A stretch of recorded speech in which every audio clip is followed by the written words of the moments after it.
नमस्कार, मैं हूं ब्रजेश।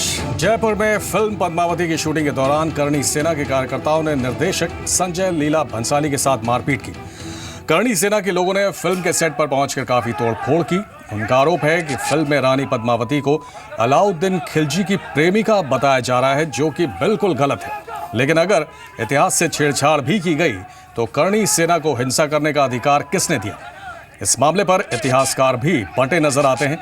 सवाल यह है कि अभिव्यक्ति की आजादी की आड़ में इतिहास से छेड़छाड़ कहां तक सही है? क्या भंसाली ने पद्मावती को खिलजी की प्रेमिका दिखाया? फिलहाल भंसाली ने पद्मावती फिल्म की शूटिंग से पैकअप कर दिया है। पूरी फिल्म इंडस्ट्री उनके समर्थन में उतर आई है, लेकिन कई सवाल यहां पर खड़े होते हैं फिल्मकारों पर भी और करणी सेना जैसे ऑर्गेनाइजेशन पर भी। कहां तक ये जायज है? हिस्ट्री के साथ छेड़छाड़ की बात की जा रही है, उधर अपना आक्रोश जताने के लिए हिंसा पर उतारू हैं करणी सेना के समर्थक। इसी पर चर्चा करेंगे। हमारे साथ एक बहुत ही ग्रैंड पैनल है। काम्या मल्होत्रा जी हैं, Congress spokesperson, Rajeev Jaitley BJP spokesperson, Vijay Shankar Tiwari VHP spokesperson, Sajid Rashidi ji हैं इस्लामिक गुरु, और सरदिंदु मुखर्जी हैं हिस्टोरियन। आप सभी का बहुत स्वागत है। और शुरुआत काम्या आपसे ही करेंगे। मनोरंजन के नाम पर जैसा कि आरोप है करणी सेना की तरफ से कि इतिहास के साथ छेड़छाड़ की गई है, सिर्फ मनोरंजन के नाम पर यह कहां तक जायज है? सबसे पहले तो मैं ये कहना चाहती हूँ कि अगर आप किसी भी विषय से आप सहमत हैं या असहमत हैं, ये आपका जताने का पूरा हक है। We are a democracy. कोई भी कुछ भी राय रख सकता है, लेकिन तरीका होता है जताने का।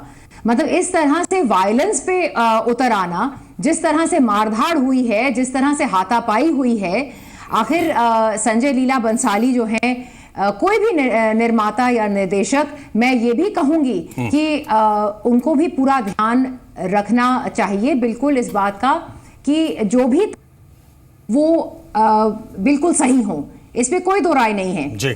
लेकिन इस तरह से आप सेट्स को डैमेज कर रहे हैं, उनके साथ मारपीट कर रहे हैं। जैसे मैंने कहा, आप जरूर अपनी असहमति जताइए किसी भी विषय में। ये जो ऑर्गेनाइजेशन है, बिल्कुल काम्या, आपने जो कहा, हमारे पास समय बहुत कम है, इसलिए हम बहुत शॉर्ट एंड क्रिस्प आंसर्स आप सभी से चाहेंगे। निवेदन है हमारा, क्योंकि समय बहुत कम है। विजय शंकर तिवारी जी, आपसे जानना चाहेंगे, जो काम्या जी ने कहा कि डेमोक्रेसी में सबको अपना विरोध जताने का हक है, लेकिन करणी सेना तो हिंसा पर उतर आई, ये कहां तक सही कहेंगे आप इसको? देखो विजय जी, ये बौद्धिक गुंडागर्दी जो है ये बहुत समय से चली आ रही है। आखिर जिसके पास जो होता है वो वही देता है। ये विनिमय का सिद्धांत आपने देखा होगा, मेरे सामने भी विनिमय होता था। हमारे माता पिता जी हमें गेहूं अनाज वगैरह दे देते थे और जाकर के हम बाजार से कपड़े लाते थे और जो भी सामान हमें उसके बदले मिलता था। जिसके पास जो होता है वो वही देता है। 24 सितंबर को करणी सेना ने इनको नोटिस भेजा था, 24 सितंबर को। उसका कोई जवाब इनके पास नहीं आया। इसके बाद मिलने का समय मांगा, मिलने का समय नहीं दिया। इसके बाद भी जबरदस्ती आकर के वहां पर ये शूट करना, इनको किसने अधिकार दे दिया है? इनको किसने अथॉरिटी दी है? करणी सेना को कौन होता है पूछने वाला कि आप हमारा जवाब दीजिए, हमारे सवालों का जवाब दीजिए, तब हम आपको शूट करने देंगे? ब्रजेश जी, इनको किसने ये अधिकार दिया है कि ये बौद्धिक गुंडागर्दी करें? इनको किसने अधिकार दिया कि इतिहास के साथ? इसका प्रमाण अभी नहीं है विजय शंकर जी, इसका प्रमाण नहीं है, क्योंकि करणी सेना के जो संस्थापक हैं लोकेंद्र जी, उन्होंने भी ये कहा कि हमने अखबारों में पढ़ा था, और रणबीर सिंह के बयान का वो हवाला देते हैं कि उन्होंने कहा था कि अगर कुछ ऐसे सीन होते हैं तो मैं अलाउद्दीन खिलजी का रोल करने के लिए तैयार हूं। ये आप बौद्धिक गुंडागर्दी की बात कर रहे हैं, लेकिन साजिद रशीदी भी हमारे साथ है, इस्लामिक गुरु। आपसे जानना चाहेंगे सर कि क्या जिस तरह का विरोध किया गया ये सही है, जबकि आपके पास कोई फैक्ट भी नहीं है कि वाकई स्टोरी लाइन क्या है? देखिए, असल बात यह है कि कुछ लोगों का दो रुखी चेहरा है। कभी जब बात आती है इस्लाम पर या मुसलमान पर तो उनका चेहरा कुछ और होता है, जब बात आती है हिंदुओं पर तो उनका चेहरा कुछ और होता है। हिंसा हिंसा है, वो चाहे हिंदू करे या मुसलमान करे। करणी सेना जो है, इसको किसने अधिकार दे दिया इस तरह की गुंडागर्दी करने का, ये बहुत बड़ा विषय है। इसी के साथ साथ मैं ये भी कहूँगा कि देखिए फिल्म निर्देशकों को भी ये चाहिए कि वो किसी भी इतिहास से छेड़छाड़ ना करें। फिल्मों की वजह से जो हमारे समाज को एक खुली आज़ादी मिल रही है, जिसकी वजह से हमारा बचपन, हमारी जवानी बिल्कुल ख़त्म होती जा रही है, इस पर तो वाकई बैन लगना चाहिए, तमाम फिल्मों पर बैन लगना चाहिए। लेकिन उसका तरीका ये नहीं है कि आप मारधाड़ कीजिए, लटबाजी कीजिए, गालम गलोच कीजिए। मैं इससे बिल्कुल कतई सहमत नहीं हूँ। हाँ, इस पर जो है कहीं ना कहीं अंकुश लगना चाहिए कि इतिहास से छेड़छाड़ ना हो, समाज के अंदर कोई बुराई इससे न फैले। सर, गुलाब कटारिया जी होम मिनिस्टर राजस्थान के, उनका कहना है कि गुस्से में ऐसा हो जाता है, और उन्होंने भी ये बात कहीं ना कहीं इशारों में कही है कि अगर हिस्टोरिकल फैक्ट्स के साथ आप छेड़छाड़ कर रहे हैं तो इस तरह का गुस्सा उतर सकता है। एक मिनट कामयाब, राजीव जेटली हमारे साथ हैं, उनसे एक रिएक्शन ले, वापस आ रहे हैं। नहीं हुआ है, ये प्री प्लान्ड है, ये प्री मेडिटेटेड। नहीं, इस पे ठीक है, ये प्री प्लान था, लेकिन राजस्थान सरकार ने क्या किया, उस पर एक सवाल, राजस्थान सरकार ने क्या किया, इस पे सवाल राजीव जेटली हमारे साथ हैं जी। देखिए, मैं एक बात बोलना चाहता हूं, मैं इनकी बात सुन रहा था अभी। एक जो बात कही जा रही है, पहली बात तो हम निंदा करते हैं, किसी को इस तरीके से कानून हाथ में लेने का अधिकार नहीं है। लेकिन दूसरी बात भी सोचने वाली बात है कि जब आपके ऊपर थोप दी जाती हैं चीज़, जैसे कांग्रेस के हमारे साथी ने कहा अभी कि आप विरोध जता सकते हैं, क्योंकि जब भी आप कोई पिक्चर देखते हैं, किसी मार्ग से निकलते हैं, किसी प्रतिष्ठान से निकलते हैं, जब उसका नाम सुनते हैं तो उस नाम से कोई ना कोई नसीहत जरूर लेते हैं। मैं अभी पढ़ रहा था कि जब हम शाहजहां रोड से निकलते होंगे तो क्या नसीहत लेते होंगे, क्या सोचते होंगे इन्होंने क्या किया अपने पिता के साथ। अगर हम ये बात करते हैं, रानी पद्मावती की बात करते हैं, तो रानी पद्मावती के साथ एक शब्द जुड़ता है जिसे जोहड़ कहते हैं। और अगर उस शब्द के बाद भी एक ऐसे व्यक्ति को, जिस व्यक्ति ने हजारों लोगों का कत्लेआम करवा दिया हो, जिस आदमी ने उनकी अपनी माताओं के सामने बच्चों को मरवा दिया हो, उसे भी ग्लैमराइज पोजीशन में दिखाया जाए, और उसके लिए दिखाया जाए जिसके लिए इतना बड़ा सम्मान इस देश के अंदर है, जिसके लिए सम्मान पूरे विश्व के अंदर है। और हैरानी इस बात की है कि कांग्रेस कहती है कि विरोध जताने के तरीके होने चाहिए। ठीक है, काम चाहता हूं टॉलरेंट इनटॉलरेंट, ठीक है राजीव एक रिएक्शन, कामया कुछ कहना चाहते हैं जी। कामया जी, कामया बोले। नहीं, सुनिए, मैं बीजेपी के प्रवक्ता जी से ये पूछना चाहती हूं, तो विरोध बिल्कुल हमारा हक है। जैसे मैंने कहा, हम वी आर अ डेमोक्रेसी, हमें विरोध जताने का पूरा हक है, सहमति हो असहमति हो किसी भी विषय में। लेकिन क्या ये तरीका है? मैंने आपसे थोप दिया, आपने सड़कों के नाम थोप दिए, राजीव जेटली ने आपने हिस्ट्री थोप दी, आपने हिस्ट्री थोप दी, आपने फैब्रिकेटेड हिस्ट्री थोप दी। आपने कहा यही पढ़ना है, यही देश है। जो नजरिया आप दिखाते चले गए उसी को लोग फॉलो करते चले गए।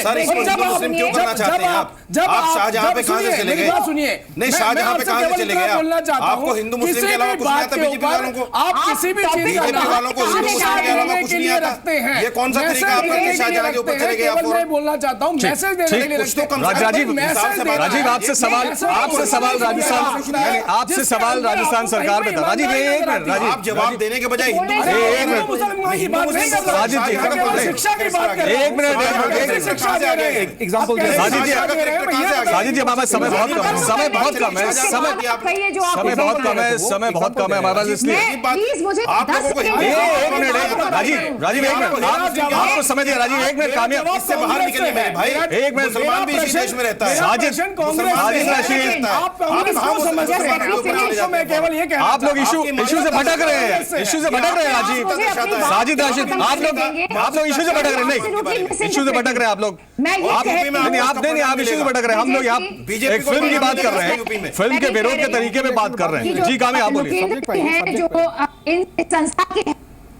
कामया, आपके ऑडियो में प्रॉब्लम है, आपके पास लौटेंगे, आपके ऑडियो में प्रॉब्लम है, लौटते हैं आपके पास। कोमल आटा, आपसे जानना चाहेंगे, क्रिएटिविटी के नाम पर बार बार जो यहाँ पर सवाल उठ रहा है, आपको लगता नहीं कि बहुत ज्यादा, एक सवाल अभी मैंने किया था इनसे, सरदिंदु मुखर्जी से जो हिस्टोरियन है, आपको लगता नहीं कि बहुत सजग और बहुत सतर्क रहने की जरूरत है फिल्मकारों को? क्रिएटिविटी के नाम पर आप ऐसा नहीं कि आप छेड़छाड़ करें, आप डिस्टॉर्ट करें हिस्ट्री के साथ। मैं जवाब दूंगा बशर्त कि कोई बीच में नहीं बोले, बिकॉज यहाँ तो एक फिश बाजार होके कोई नहीं बोलेगा। कोमल जी, आप बोलिए। टॉक इफ एनीबडी इंटरप्ट्स मी। जी कोमल बोलिए। सबसे पहले तो ये फिल्म रिलीज नहीं हुई है। इन्होंने सोच लिया कि संजय लीला भंसाली डिस्टॉर्ट करने वाले हैं और इन्होंने एक्शन ले लिया। सबसे पहली बात तो वो गलत है। सेकेंडली, एक्शन लेने का तरीका, ये जो कह रहे हैं कि गुस्से में कुछ भी हो सकता है, गुस्से में नहीं, ये प्री मेडिटेटेड इंसिडेंट था। इन्होंने सोच के आए, पीछे से वार किया, थप्पड़ मारी, बाल खींचे। तो ये तो कोई तरीका, सिविलाइज्ड सोसाइटी में हम रहते हैं, ऐसा नहीं हो सकता। एंड फिल्म वाले बहुत सतर्क रहते हैं, बहुत रिसर्च करते हैं। एंड अगर आपको लगता है कि रिसर्च गलत हुई है, you have got sensor office है, सेंसर करते हैं फिल्म, CBFC। राजीव, एक मिनट राजीव, आप शूटिंग के दौरान कैसे बोल सकते हैं कि ये होने वाला है इसलिए मैंने एक्शन ले लिया? आप भगवान तो नहीं है, आप खुदा तो नहीं है। ठीक, विजय शंकर तिवारी कुछ कहना चाहते हैं जी। कोमल जी, एक बात मैं ये कह रहा था कि जो इस प्रकार का बौद्धिक मैं गुंडागर्दी की बात जो कर रहा था, तो अभी जयपुर फेस्टिवल में तस्लीमा नसरीन को इस उसमें नहीं आने देना चाहिए, इस महोत्सव में, यही लोग कह रहे थे। इनको ये किसने अधिकार दे दिया कि बौद्धिक महोत्सव में या साहित्य महोत्सव में एक दूसरा प्रश्न AR रहमान को फतवा जारी कर दिया गया। ये सवाल मैं कोमल आडा से करना चाह रहा हूं। विषय पर नहीं खड़ा। कोमल जी, बार बार आरोप लगता है फिल्म फ्रेटर्निटी पर कि वो सेलेक्टिव उनका विरोध होता है। कुछ मामले में तो वो बढ़ चढ़कर साथ में आते हैं, शायद वो स्टैचर देखते हैं, संजय लीला भंसाली का स्टैचर बहुत बड़ा है, इसलिए पूरी फिल्म इंडस्ट्री उनके साथ खड़ी नजर आती है। लेकिन ज़ारा वसीम का मामला होता है तो फिल्म इंडस्ट्री की तरफ से कोई आवाज नहीं उठती, ऐसा क्यों? नहीं, कमर्शियल एंगल भी है इसमें, बहुत इंपॉर्टेंट है। क्रिएटिविटी कोई बात नहीं, कमर्शियल एंगल नहीं, बिल्कुल सही है। इंडस्ट्री को एक साथ होना चाहिए। इस बार संजय लीला भंसाली के लिए तो साथ में आए हैं, बट उससे ज्यादा साथ में आए हैं बिकॉज नेचर ऑफ जो क्राइम था, मैं तो इसे क्राइम कहता हूं, नेचर ऑफ क्राइम इतना घिनौना था, इतनी गंदी हरकत थी। तो ये संजय लीला भंसाली ना होते हुए कोई और भी होते तो मेरे ख्याल से साथ में आते, बिकॉज ये सुनकर ही आदमी कांप जाए। ये जो इंसिडेंट हुआ है, इतना घिनौना इंसिडेंट है कि कोई छोटे से छोटा इंसान हो तो भी साथ में आ जाते। बट साथ में मैं ये भी कहूंगा कि इंडस्ट्री वालों में एकता नहीं है। डेफिनेटली जब बड़े लोग होते हैं तो ज्यादा आंखें खुलती है, ज्यादा लोग चिल्लाने लगते हैं। और अभी भी क्या होगा, 3 दिन चिल्ला लेंगे, चौथे दिन हम सब अपने अपने काम में लग जाएंगे। मेरा एक सवाल, साजिद रशीदी आपसे एक सवाल करना चाहते हैं। कोमल जी, साजिद रशीदी एक सवाल करना चाहते हैं जी। साजिद, क्या आप नहीं समझते कि फिल्मों की वजह से आज हमारा हिंदुस्तानी समाज यूरोपियन समाज बन गया है? आज हमारी माता और बहनों को अपने बारे में कोई सोच समझ नहीं है। ये आप कहीं और जा रहे हैं। बिल्कुल ऐसे कल्चर में चली गई है। क्या ये फिल्मों की देन नहीं है? क्या फिल्मों को बिल्कुल बैन नहीं कर देना चाहिए? क्या ये सब कुछ फिल्मों की वजह से नहीं हो रहा है? क्या फिल्मों को बैन नहीं कर देना चाहिए? एक मिनट, नहीं साजिद, तो आपने एक ऐसा बाजार में उतार दिया है। नहीं, साजिद रशीद, पैसा कमाने के लिए आपने कल्चर को खत्म कर दिया हिंदुस्तानी। साजिद रशीद, आप पूरी फिल्म नहीं, आपने हिंदुस्तानी कल्चर को खत्म कर दिया। आप फिल्म का ट्रेंड क्या है उस पर बात करने लगे, हम उस पर नहीं बात कर रहे हैं। देखिए, हम उस पर बात नहीं कर रहे हैं, बात ही कुछ और हो रही है। नहीं, प्लीज पद्मावती, आप समय मत या तस्लीमा नसरीन समय नष्ट मत करें, समय नष्ट ना करें, को लेकर फिल्मी इंडस्ट्री समय नष्ट ना करें।